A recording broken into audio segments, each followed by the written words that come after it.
আচ্ছা শোনো, ভাবছি মটরশুঁটি দিয়ে কিছু বানাবো। কি বানানো যায় বলো তো? তাহলে এক কাজ করো, মটরশুঁটির কচুরি বানিয়ে ফেলো। ঠিক বলেছ। শীতকালে রাতের খাবারে মটরশুঁটির কচুরি জাস্ট জমে যাবে। মটরশুঁটি কচুরি বানাতে এমনিতেও বেশি কিছু লাগে না। ওই তো, মটরশুঁটির দানাগুলোর সাথে একটু আদা কুচি ও ঝালের জন্য লঙ্কা দিয়ে পেস্ট করে দিতে হবে। তারপর শুকনো খোলায় জিরে, গোটা ধনে, শুকনো লঙ্কা, মৌরি একসাথে লাল করে ভেজে সেটাকে গুঁড়ো করে একটা গুঁড়ো মশলা তৈরি করে নিতে হবে। তারপর কড়াইয়ে তেল গরম করে মটরশুঁটির পেস্টটাকে স্বাদ মতো লবণ হলুদ দিয়ে নাড়াচাড়া করে একটু ড্রাই হয়ে আসলে তাতে ভাজা মশলা দিয়ে ভালো করে সব মিশিয়ে পুরটাকে রেডি করে নিতে হবে।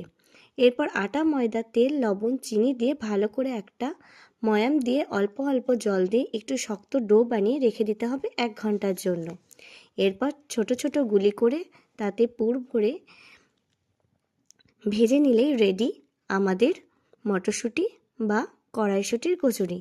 গরম গরম আলুর দমের সাথে এই কচুরির জুড়ি মেলা ভার।